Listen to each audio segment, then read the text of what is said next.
मोक्ष मार्गस्य नेतारं नेतारं कर्मभूव्रतां ज्ञातारं विश्वतत्त्वानां वन्दे तद्गुणलब्धये। तत्वार सूत्र ग्रंथ उसकी चर्चा अपनी चल रही है और इस चर्चा के अंदर कल हमने 7वें अध्याय का एक सामान्य परिचय देखा था, बराबर। कोई मुझे बताएगा 7वें अध्याय के परिचय में हमने कौन कौन सी 3 चीजों को मुख्य किया था? ये 7वां अध्याय बेसिकली क्या बताएगा? हाँ बोलिए, 7वें अध्याय में। हाँ बोलिए हितेन भाई। व्रत भावना और अतिचार की बात। Very good. हाँ, व्रत में कितने व्रत लिए? नॉर्मल तो 12 व्रत होते हैं, नॉर्मल 12 व्रत होते हैं, लेकिन यहाँ 14 क्यों लिए? 14 सब्जेक्ट लिए थे, 12 व्रत, सम्यक दर्शन और समाधि मरण। Very good. मगर ये 2 ऐड करने की जरूरत क्यों पड़ी खुशी बहन? सम्यक दर्शन और समाधि मरण। सर क्योंकि 12 व्रत की शुरुआत ही सम्यक दर्शन से होती है और उसकी समाप्ति सल्लेखना पर होती है। बराबर, सरल। यानी ये जनरली सब जगह 12 की चर्चा होती है, लेकिन हमने 7वें अध्याय में 14 को इसीलिए शामिल किया क्योंकि सम्यक दर्शन के बिना 12 व्रत होते नहीं, और 12 व्रतों की सफलता किसमें है? 12 व्रतों की सफलता समाधि मरण में। तो डायरेक्ट संबंधित ना होने पर भी ये जो 12 व्रत हैं, ये 12 व्रत जीव के आत्म कल्याण से जुड़ जाते हैं, और आत्म कल्याण से जुड़ जाते हैं इसीलिए हमने उनको भी 12 व्रतों के अंतर्गत शामिल कर लिया है, क्योंकि सम्यक दर्शन मूल है, सम्यक दर्शन मूल है और समाधि मरण उसका परिसमाप्ति है। तो ये दोनों रूप में, मूल और समास उसके रूप में, ये 12 व्रतों की जरूरत की गई है। ठीक है, आगे बढ़ते हैं। आज अपन अपने पहले सूत्र पर चर्चा करते हैं। और 12 व्रत हुए, फिर उसके बाद में हर व्रत के साथ की एक भावना, हर व्रत के साथ की एक भावना, मतलब 5-5 भावनाएं, और हर व्रत के साथ में होने वाले अतिचार। तो ऐसे करके प्लेटफॉर्म, सपोर्टिंग सिस्टम मतलब भावना, और प्रिकॉशन सिस्टम मतलब अतिचार, ये दोनों चीज, तीनों चीजों का वर्णन 7वें अध्याय में किया गया है। ठीक है, अपन अब सीधे अधिक भूमिका ना करते हुए सीधे 7वें अध्याय के सूत्रों की तरफ चलते हैं। देखो, 7वें अध्याय के सूत्र में पहले नंबर का सूत्र आता है, मेरे साथ दोहराने की कोशिश करेंगे। हिंसा नृतस्तेय ब्रह्म परिग्रहेभ्यो विरतिर्व्रतम विरतिर्व्रतम। Very good. परिति हिंसा नृतस्तेय ब्रह्म परिग्रहो हाँ विरतिर्व्रतम। हाँ चलो, विरतिर्व्रतम डेफिनेशन कितनी बनी? विरक्त होना सो व्रत है। विरतिर्व्रतम मतलब क्या हुआ? विरक्त होना सो व्रत है। फिर प्रश्न होता है किससे विरक्त होना? तो बताया, हिंसा, अनृत मतलब झूठ, अस्ते मतलब चोरी, स्ते मतलब चोरी, अब्रह्म मतलब अब्रह्म कुशील परिणाम जिसे अपन बोलते हैं, और परिग्रह। इन 5 चीजों से, इन 5 पापों से विरक्त होना, उसका नाम व्रत है। क्लियर हुआ? हिंसा, झूठ, चोरी, कुशील और परिग्रह, ये 5 पापों से विरक्त होना व्रत है। यानी अगर कोई आपसे व्रत अकेले की परिभाषा पूछे तो आपको कितना बोलना है? विरतिर्व्रतम। क्या है परिभाषा? विरक्त होना सो व्रत है। फिर प्रश्न करेगा किससे विरक्त होना, नहीं तो उल्टा हो जाए। ऐसे हुआ था, मैं अबाना गया था एक जगह। अबाना में एक भाई ने मुझे बोला कि पंडित जी आज मेरा बहुत बड़ा तप हुआ। 7वें 8वें दिन की बात है, तप की चर्चा चल रही थी। मैंने कहा कि भाई कैसा बड़ा तप हुआ? बोले क्या बताएं, बहुत बड़ा तप हुआ। मैंने बताओ तो कौन सा तप किया? बोले पंडित जी 6 दिन से मेरी उपवास करने की इच्छा हो रही है और मैं इच्छा का निरोध कर रहा हूँ।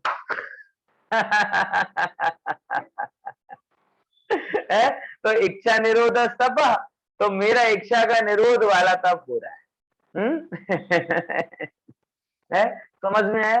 तो ऐसे ही कोई कहे विरक्त होना, बोले मंदिर विरतिर व्रतम, मतलब विरक्त होने का नाम व्रत है। बोले ठीक है साहब, आज से हम मंदिर से विरक्ति लेते हैं, आज से हम स्वाध्याय से विरक्ति। पंडित जी सबसे पहले तो आपसे विरक्ति लेते हैं, सब समस्याओं की जड़ आप ही हो।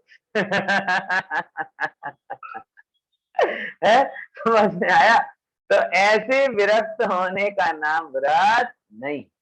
व्रत का शाब्दिक अर्थ है व्रत, व्रत का मतलब होता है, शाब्दिक अर्थ होता है विरक्त होना, लेकिन हर कोई शब्द एक संदर्भ विशेष से प्रयोग होता है। तो विरत शब्द का अर्थ है विरक्त होना, और संदर्भ विशेष से उसका अर्थ निकलता है 5 पापों से विरक्त होना। ठीक है, 5 पाप क्या क्या होते हैं वो अभी बताने की जरूरत नहीं है, हम लगभग चर्चा भी करके आ चुके हैं पहले। तो भी इसमें वो सूत्र आएंगे जो बहुत अच्छे हैं। प्रमत्त योगात् प्राण व्यक्रोपणम हिंसा, असदभिदानम अनृतम, अदत्ता दानम सेयम, मैथुन व ब्रह्म मूर्छा परिग्रह। ये 5 जो उसके पापों के सूत्र हैं वो भी यहाँ पर आएगी तत्वार सूत्र के 7वें अध्याय में, उससे तब अपन विस्तार से चर्चा करें। ठीक है ना? अभी अपन आगे बढ़ते हैं। अगली स्लाइड में क्या आता है देखते हैं। यही बात आई, व्रत मतलब 5 पापों के त्याग करने को व्रत कहते हैं। अब 5 पापों के त्याग करने को, त्याग करने को मतलब क्या समझना, थोड़ा थोड़ा इसको थोड़ा विचार कर लेना। देखो, पाप 2 रूप में उत्पन्न होते हैं, एक तो होते हैं बाह्य रूप में और एक होते हैं भीतरी रूप में। हमेशा जब भी हम त्याग करने की बात करते हैं तब बाहरी पापों के त्याग की बात होती है, क्योंकि भीतरी पाप बुद्धि पूर्वक जो त्याग है ना, आप समझो भैया, बुद्धि पूर्वक त्याग हमेशा बाहरी वस्तुओं का ही होता है। आई बात समझ में दिनेश भाई? मैं ये चाहूं मैं किसी जीव की हिंसा ना करूं, बराबर, इसके लिए बाहर में जो भी उपाय करना हो मैं कर लूंगा। मैं अभक्ष खाना छोड़ दूं, बिना देखे चलना छोड़ दूं, बराबर, मर्यादित मतलब जो भी मैं उपाय करूंगा वो सारे तमाम उपाय मुख्य रूप से बाहरी क्रिया के रूप में होते हैं, और उतना ही सही है, क्योंकि त्याग जो जिसे हम त्याग कहते हैं वो बाहरी रूप में ही होता है, भीतरी रूप का त्याग प्रतिज्ञा पूर्वक नहीं होता। ध्यान से समझना, समझ में आया कि नहीं है? भीतरी रूप का त्याग जो है वो तो सहजता से होता है। आपने बाहर में पाप की त्याग की प्रतिज्ञा ले ली, अंदर में अपने मन को तत्व ज्ञान से भिगो रहे हो, खुद ब खुद वो पाप है वो आपके अंदर उत्पन्न ही नहीं हो, और उत्पन्न ही नहीं होना उसको ही त्याग करना चाहिए। पॉइंट समझ में आया कि नहीं आया? देखो, ऐसा समझो कि आज हम लोगों को कितनी भी परिस्थिति खराब हो, बराबर, जैसे मैं एक थोड़े खराब से दृष्टांत से बताऊं आपको, कि जब विराट कोहली की शादी हुई थी अनुष्का के साथ में, बराबर, तो उसकी एक क्या कहते हैं रिसेप्शन था, और रिसेप्शन में न्यूज वालों को कोई काम रहता नहीं, तो रिसेप्शन में क्या क्या बनाया इसकी भी लिस्ट नीचे चल रही है। अभी भले विराट कोहली वेजिटेरियन हो गया है अनुष्का शर्मा के प्रभाव में, अच्छी बात है, पंडित आइन ने कुछ काम किया, शर्मा मतलब ब्राह्मण ने अच्छा काम तो किया, कम से कम पंजाबी को नॉनवेज छुड़वा दिया। बराबर, तो उसकी सारी लिस्ट वानगियों में मैं देख रहा था, सारी वानगियों में नॉनवेज हिस्ट्री चल रही, बराबर। तो मेरे सहज एक मन में विचार आया कि आज, और ये सब अच्छी अच्छी होंगी अपने को पता नहीं, लेकिन उनकी नजर में तो बहुत बढ़िया हाई क्लास होंगी, लेकिन इतनी सब लिस्ट होने के बावजूद भी रत्ती मात्र भी अपने को उनके प्रति आकर्षण होता है क्या? रत्ती मात्र भी? जानने तक का आकर्षण नहीं होता कि क्या बना है, कैसे बना है, खाए नहीं वो तो दूर की बात रही, जानने तक का भी आकर्षण नहीं होता। क्यों? अब ये आपको कोई बुद्धिपूर्वक करना पड़ा क्या कि सहज हुआ? मुझे ये बात आपको बताएं, ये बात। और ये चीज अगर आप सेवन करते होते, दाखला तरीके अभी इस पर्याय में भले ही नहीं किया, लेकिन भूत की अनेकों पर्याय में तो किया ही होगा ना, इसमें कोई शक की बात नहीं। 7वें नरक तक गए तो बिना पाप किए थोड़ी गए होंगे, भरपूर पाप किए होंगे, भर भर के पाप किए होंगे। तब विचार करो, जिस पर्याय में जब हमने इन सब चीजों का स्वाद लिया होगा, और उस समय की कल्पना करके देखो, तब उस समय छोड़ना सहज होता क्या?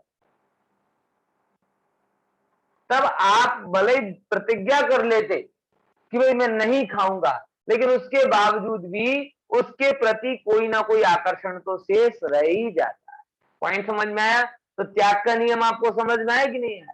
कि सबसे पहले बुद्धि पूर्वक छोड़ा जाता है, और बुद्धि पूर्वक छोड़ने के बाद में द्रव्य पापों का बुद्धि पूर्वक त्याग किया जाता है, और तत्व ज्ञान के बल से भाव पाप सहज ही नहीं होते। ये नियम समझ लो। क्या बोला है? जय सुन रहे हो? है? हाँ जी सर। बोलो, हाँ बोलो बोलो। हाँ क्या है नियम? हाँ कि द्रव्य रूप पापों को मतलब जो भी अपने पाप हैं, कोई मेरे से किसी जीव का घात ना हो, मैं झूठ ना बोलूं, मैं चोरी ना करूं, मैं कुशील सेवन ना करूं, मैं परिग्रह इकट्ठा ना करूं, ये सब जो बाहरी एस्पेक्ट है पापों का, वो प्रतिज्ञा पूर्वक इंटेंशनली छोड़ा जाता है। बराबर? प्रतिज्ञा उसकी ही होती है, अंदर की तो साधना होती है। जब वो बाहर की प्रतिज्ञा आपकी सफल हो जाती है, आप भीतर से शांत हो जाते हैं, और शांत होते ही जो भीतरी पाप हैं, वो भीतरी पाप सहज ही नहीं हो। क्रम समझना, आप ये समझो बाहर से छोड़े नहीं और भीतर से ना हो तो ये भी क्रम नहीं बनेगा। और आप ये समझे कि बाहर को जैसे बलपूर्वक छोड़ दिया, ऐसे भीतर को भी हम बलपूर्वक छोड़ दें, तो ऐसा भी नहीं होता। अरे बल जबरी से बाहरी काम हो सकता है, भीतरी काम नहीं होता। पॉइंट समझ में आया? हिंसा का भाव ही ना हो, झूठ का भाव ही ना हो, कुशील सेवन का भाव ही ना हो, परिग्रह संरक्षण का भाव ही ना हो, ये सब काम हो सकते हैं, लेकिन आपकी प्रतिज्ञा से नहीं होंगे। प्रतिज्ञा लो, सहज जीवन जियो, पापों से दूर रहोगे, अपने आप उनकी स्मृति क्षीण हो जाएगी, उनके संस्कार क्षीण हो जाएंगे, और संस्कार क्षीण हो जाएंगे, आपको अब वो चीज आपके जीवन से कब निकल जाएगी आपको पता ही नहीं। पॉइंट समझ में आया कि नहीं है? फिर से क्या बोला? ये क्रम बता दिया मैंने। बाहरी त्याग की क्या करो? प्रतिज्ञा लो, और बाहरी त्याग के बाद में अंदर में क्या करो? साधना करो। जैसे आप अंदर की साधना करोगे, बाहरी चीजों के संस्कार अपने आप क्या होते जाएंगे? शिथिल पड़ते जाएंगे, और वो सब चीजें आपके अंदर में सहज हो जाएंगी। हर जगह हर संकल्प में शुरुआत में तकलीफ होती है। बहुत बहुत सारे लोग हैं जो कहते हैं पंडित जी हम इसीलिए प्रतिज्ञा नहीं लेते कि वैसे तो रात को खाने का भाव नहीं होता, लेकिन जिस दिन ये नियम ले लेते कि आज चौबियार करना, उसी दिन रात भर भूख लगती है। तो इसीलिए फिर मेरा व्रत टूट जाता है, तो इससे बढ़िया रहने नहीं। मैंने कि वो भी आपकी परीक्षा करके जाता है। वो भी आप अगर 1-2 दिन ऐसे देखते हुए तत्व ज्ञान के बल से अगर आपने समाधान को पा लिया, तो वो आपके जीवन में सहज हो जाएगा।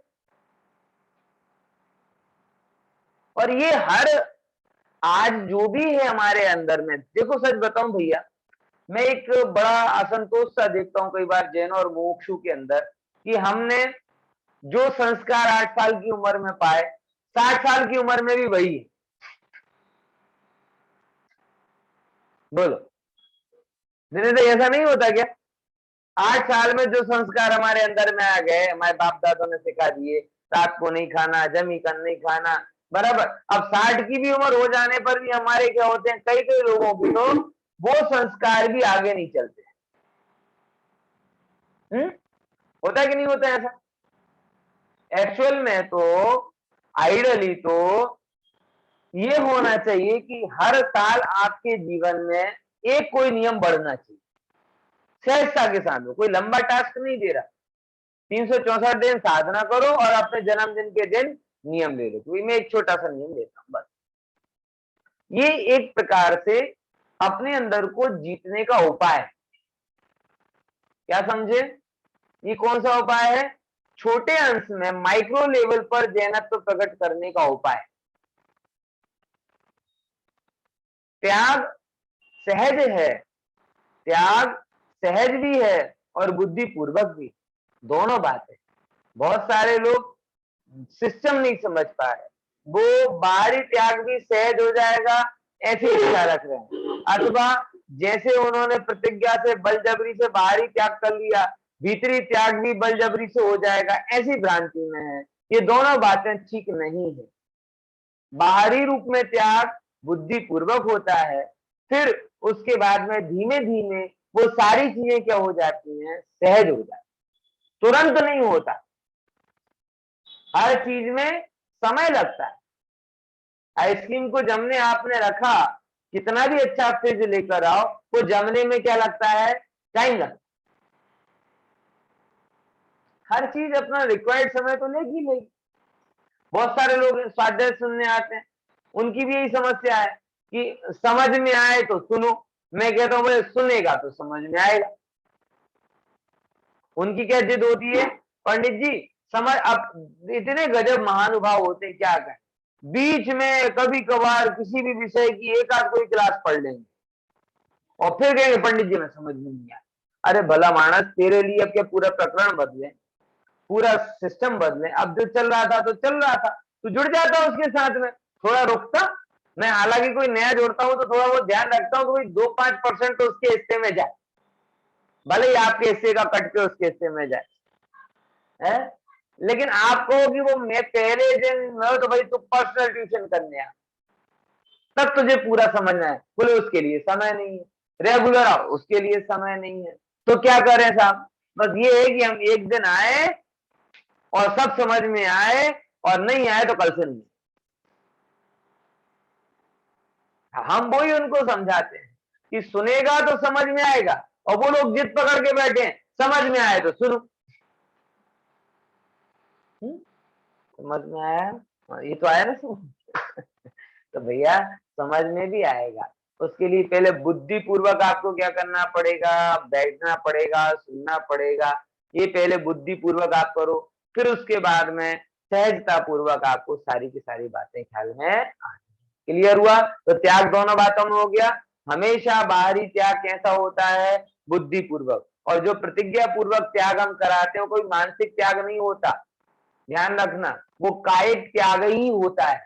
मानसिक त्याग का नियम ले लोगे तो व्रत टूटेगा, ध्यान रखना। क्योंकि ऐसे हटाहट में बलजबरी से कोई मंत्र के विकार थोड़ी खत्म होते। बहुत सारे लोगों को ऐसे होता है। मुझे भी बहुत समय तक एक भ्रांति थी, और मैं यही समझता था कि जब एकदम मन निर्मल हो जाएगा तब प्रतिज्ञा ले लूंगा। ऐसा थोड़ी होता है। तो मतलब काम पहले ही हो जाए तो फिर प्रतिज्ञा लेने की जरूरत क्या? पॉइंट समझ में आया कि नहीं है? वही तो बात द्रवलिंग और भाव। ये मेरे गुत्थी कब सुलझी पता है? जब अन्ना जी ने गुलिस्तान विवेचन समझाया फर्स्ट ईयर में, और तब जाके उन्होंने बताया कि पहले द्रवलिंग होता है बाद में भावलिंग होता है। तब मैंने उस चीज पर विचार किया और लगा कि ये चीज तो हर जगह घटित हो रही कि पहले द्रवलिंग होता है बाद में भावलिंग होता है। पहले द्रवलिंग होता है मतलब पहले कोई भी चीज कायिक रूप में आ रही है, आपके व्रत संकल्प धर्म आचरण जो भी चीजें, फिर उसके अभ्यास के साथ साथ वो धीमे धीमे क्या हो जा रही है? सहज हो रही है।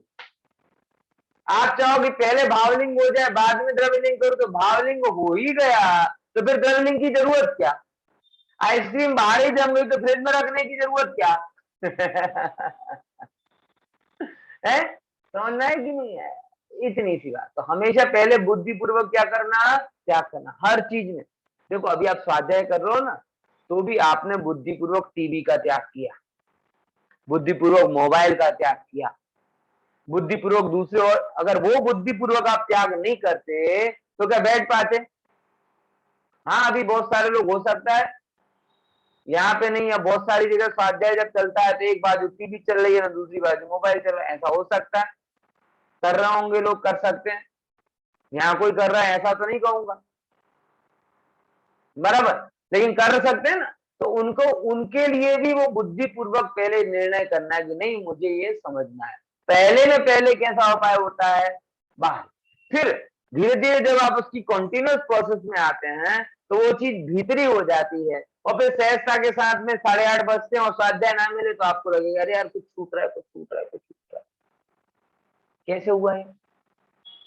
बाहर का पहले त्याग किया, भीतरी परिणाम मना स्थिति अपने आप उस रूप में तैयार। कारण क्योंकि हमारी मना स्थिति और कुछ नहीं है, हमारे कार्यों की पुनरावृत्ति ही है। आप जो कार्य लगातार करते जाते हो, मन धीरे धीरे उसको एक्सेप्ट करने लग जाता है। फिर से क्या बोला, क्या बोला? बहुत इंपॉर्टेंट बात बोल रहा हूं, पूरा मनोविज्ञान आपको बोल दिया। मनोविज्ञान और कुछ नहीं है, आपके किए हुए कार्यों की पुनरावृत्ति, रिपीटेशन ही है। आप जो काम रेगुलर करते जाते हो, मन धीरे धीरे उसे एक्सेप्ट करने लग जाता है। आप स्वाध्याय रेगुलर करोगे तो मन स्वाध्याय को एक्सेप्ट कर लेगा, और स्वाध्याय नहीं करोगे तो वो उस जो काम करते उसको एक्सेप्ट कर लेता है। मन कुछ और नहीं है, रेगुलर रिपीटेशन का ही नाम मन। पॉइंट समझ में आया क्या बोल रहा हूं? क्या बोल रहा हूं? मन कुछ और नहीं है, रेगुलर रिपीटेशन। आप रोज ऑफिस जाते हो, ऑफिस आपके जीवन का हिस्सा बन जाएगा। 10-15 दिन ऑफिस जाना नहीं मिले, बेकार लगने लगेगा। रोज भोजन करते हो, टाइम से करते हो, आपका हिस्सा बन गया। वो चीज ना मिले, मन विद्रोह कर देगा। टीवी देखते हो, आज बताओ 15 साल पहले मोबाइल के बिना कितना आराम से चल जाता था, और अब 2 मिनट के लिए मोबाइल ना मिले तो 5-10 मिनट के लिए, क्योंकि वो क्या हो गया? Regular repetition. समझ में आया? तो मन की एक प्रोसेस है, रेगुलर रिपीट करोगे वो चीज वो एक्सेप्ट कर लेगा, बस सिंपल। तो हमेशा ही हमें एक निर्णय करना है कि ये क्या, क्यों प्रतिज्ञा दिलवाते? मन को रेगुलर उसी चीज का अभ्यास कराते हैं, कैसा कि तुझे हिंसा नहीं करनी है, तुझे झूठ नहीं बोलना है, तुझे चोरी नहीं करनी है, तुझे कुछ नहीं करना है, तुझे परिग्रह नहीं करना है। मन क्या करने लगता है? उस चीज को एक्सेप्ट कर लेता। इसीलिए हम कीड़ी को भी नहीं मार पाते, और अन्य धर्म वाले पशुओं को मार के खा भी जाते। एक तरफ अपने आप को एनिमल लवर बोलते हैं, विदेशों का मुझे कंफ्यूजन बड़ा अजीब लगता है। कहते हैं हम तो एनिमल लवर बहुत प्रेम करते हैं। कब तक है? जब तक वो रसोई में ना आए तब तक। है? Okay, clear? तो नियम समझे। सबसे पहले क्या होता है? बुद्धिपूर्वक त्याग। उसके बाद रेगुलर रिपीटेशन से वो चीजें आपके अंदर में सहज घटित होने लगे। तो 2 भूल निकल गई इससे कि बाहर में एकदम सहज हो जाएगा, ऐसा कभी होता नहीं, बराबर। और जैसे बाहर का बलजबरी से त्याग कर लिया, वैसे भीतर के रागादि भावों का भी बलजबरी से त्याग हो जाएगा, ऐसा भी नहीं है। चलिए 2 बातें बोलो फटाफट, कौन बोलेगा? कौन बोलेगा ये 2 बातें जो मैंने बोली?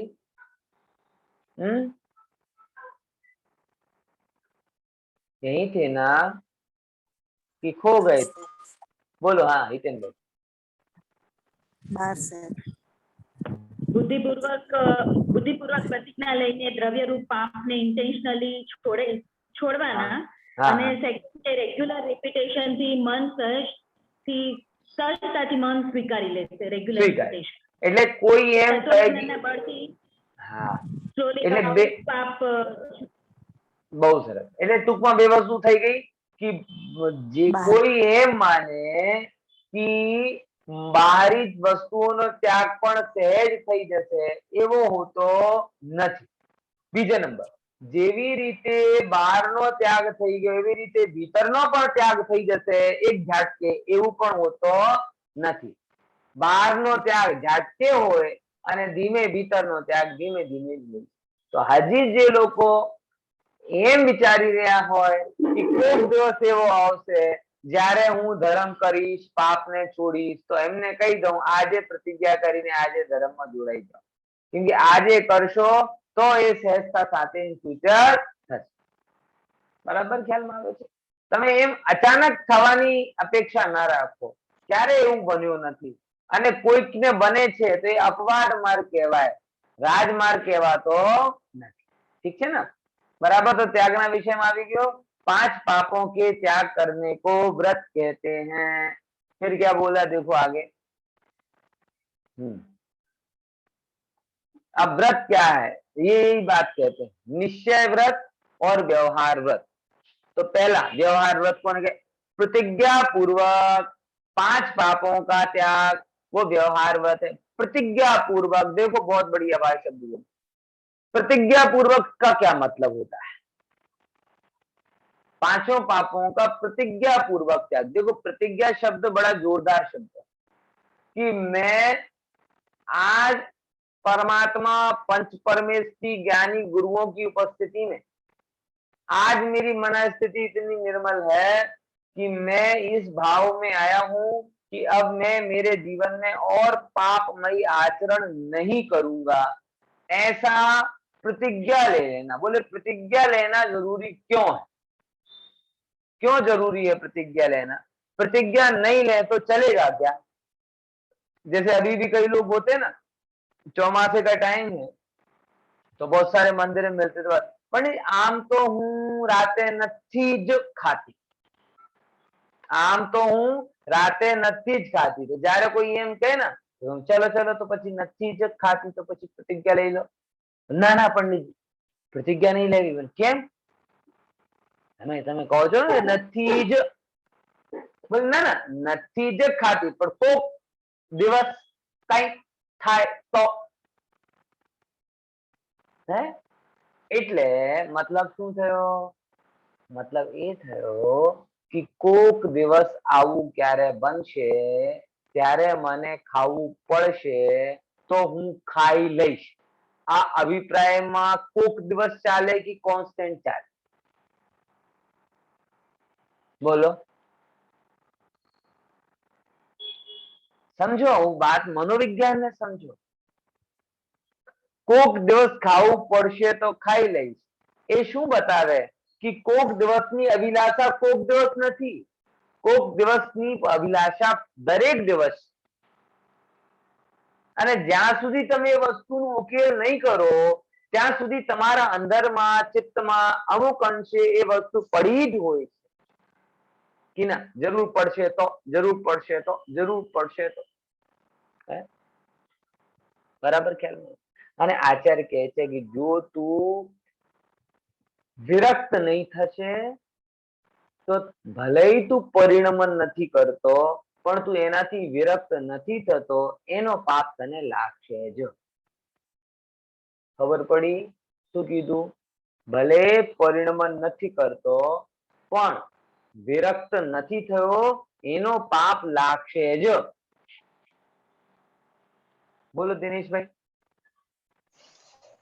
કોક દિવસ એટલે એક્સેપ્શનલ કેસીસ એ તમે નક્કી કરો. હા એ નક્કી કરી લો ભાઈ. દવા ઔષધ જે લોજિકલ ને જેન્યુઅન કારણ છે કે જે ના કરવાથી શરીરમાં બહુ આપત્તિ પડે ને આ બધું, એની હંમેશા આપણે બાદ રાખીએ છીએ.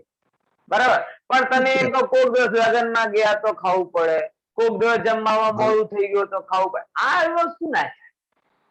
આ તો શું અભિપ્રાયમાં પાપ બેસેલો છે. મુદ્દા ખબર પડી ને? એ શું છે, કોઈ દિવસ હોટલમાં જઈને ખાવું પડે તો અભિપ્રાયમાં શું આવે? હું તો તમને કહું ને કે જે તમે રાત્રિ ભોજનનો ત્યાગ કરો તો સારામાં સારો તમને શું બેનિફિટ મળશે કે તમારા રિસેપ્શનમાં ગાર્ડનમાં ખાવાનું બંધ થઈ જશે, તમારા હોટલમાં ખાવાનું બંધ થઈ જશે, અંધારામાં ખાવાનું બંધ થઈ જશે. બોલે પંડિતજી એની તો બીક બીક એની છે. તમે કહો છો લાભ હવે એને જ હાનિરૂપ ગણી. સર અવાજ નથી આવતો. અવાજ નથી આવતો?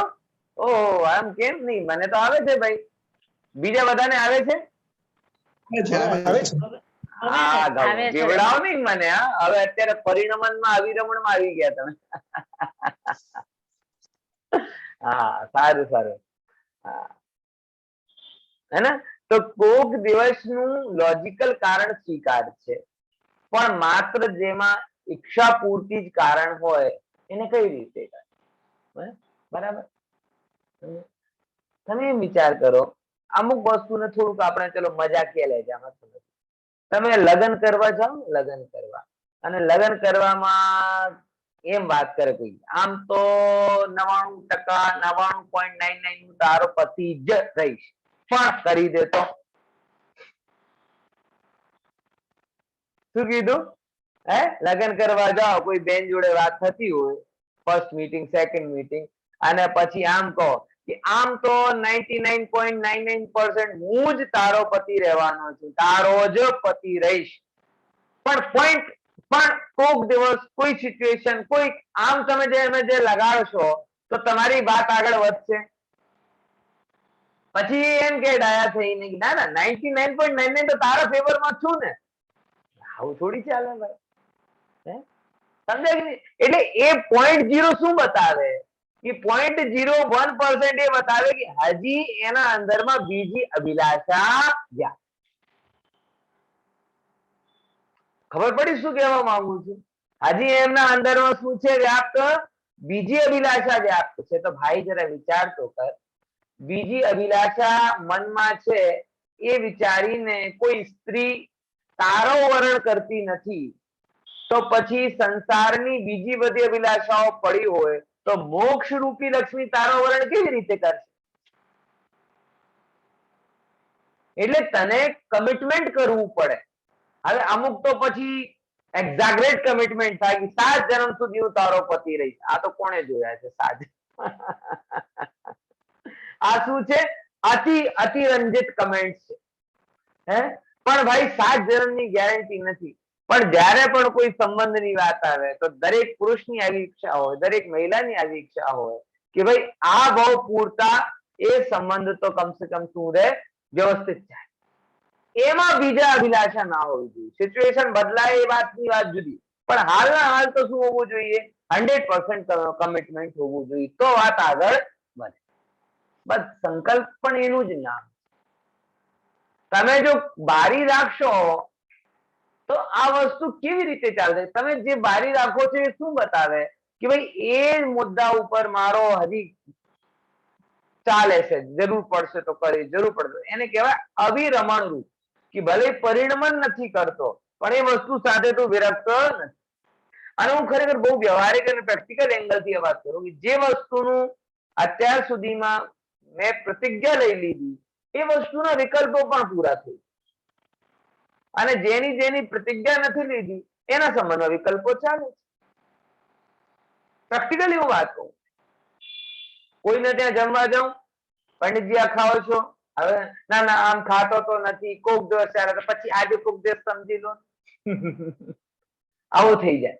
પણ જયારે તમે એકવાર કહી દો કે ના નથી એટલે નથી જ, તો પછી તમારા વિકલ્પ પૂરા થઈ જાય, તમારું મન પણ દ્રઢ થઈ જાય. એટલા માટે પ્રતિજ્ઞા છે એ તમારા માટે એક ઔષધની જેમ છે. અમુક ટાઈમે આપણે એ વસ્તુ રાખવી જોઈએ. અમુક લોકો એમ કહેવા લાગ્યા છે અત્યારે આપણા મોક્ષમાં કે ગુરુદેવ પ્રતિજ્ઞાની વાત નથી કરતા. ભાઈ ગુરુદેવ તો શું મન વાંછિત મન પડે જેમ પડે એમ ખાઓ પીવો એની વાત કરે છે. આ ખોટા સમજાય, ગુરુદેવને સમજાય જ નહીં. બરાબર? કેમ કે જો આવું હોત તો ગુરુદેવ પછી 7મો અધ્યાય ભણાવત જ નહીં. પોઈન્ટ સમજાય કે નહીં સમજાય? ધ્યાન આવી ગયું ને? તો વ્યવહાર ત્યાગ કોને કીધું? કે પ્રતિજ્ઞા પૂર્વક 5 પાપોનો ત્યાગ. આ કેવો છે? શુભ ભાવ છે. અમને એમાં કઈ વાંધો નથી, અમે એને ધર્મ માનવા માટે તૈયાર નથી, પણ ભાઈ તૈયારી તો છે ને, એમાં કેવો વાંધો છે? તૈયારી રૂપે અમને કઈ વાંધો. અને નિશ્ચય કેવો છે? કશાય કે અભાવ રૂપ વિતરાગતા. કેવી છે?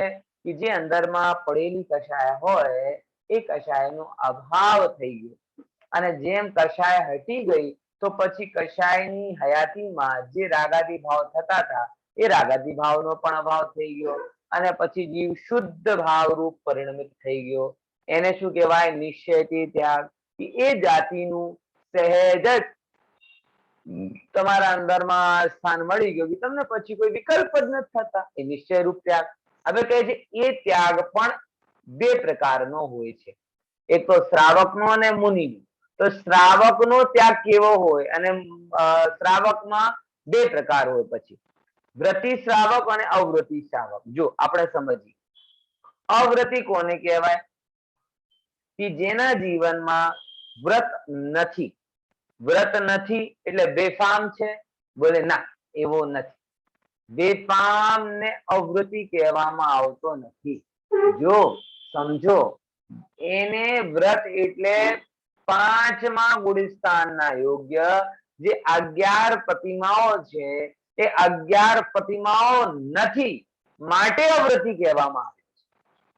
પણ જીવન બગેર બ્રેકની ગાડી છે એવો નથી. સમ્યક્તાચરણ તો હોય જ.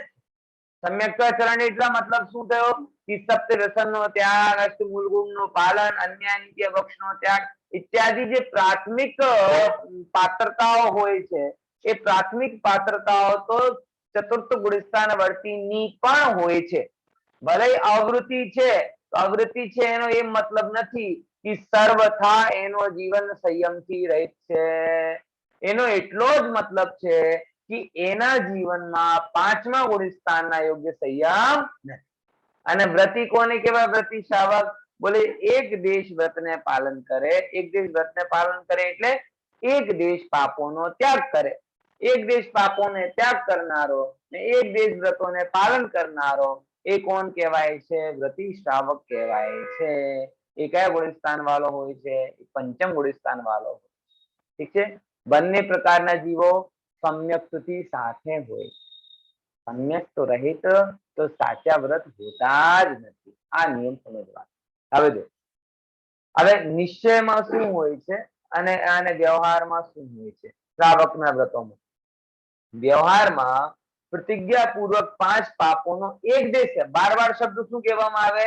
પ્રતિજ્ઞાપૂર્વક. કારણ તમે અત્યારે બેસ્યા છો, બરાબર, કોઈ હિંસા નથી કરી રહ્યા, કોઈ જૂઠ નથી બોલી રહ્યા, ચોરી નથી કરી રહ્યા, કુશીલાદીના પણ કોઈ ભાવ નથી, પરિગ્રહના પણ ભાવ નથી, કોઈ પણ જાતિના ભાવ નથી, તો તમે વ્રતી થઈ કે? બોલે ના. બોલે હાજી ભલે નથી કરી રહ્યા, પણ प्रतिज्ञा क्या ली थी? अरे जब तक प्रतिज्ञा नहीं होगी तब तक वो व्यवहार त्याग भी नाम नहीं पाएगा. संयोगिक रूप में आप काम नहीं कर रहे हो, इसका मतलब मात्र त्याग नहीं. समझो, प्रतिज्ञा आपके अंदर की तैयारी होनी चाहिए कि नहीं अब मैं ये नहीं करूंगा, उसे व्यवहार से त्याग नाम पाएगा. खबर पड़ी? इसीलिए आप बहुत सारी मैं देखता हूं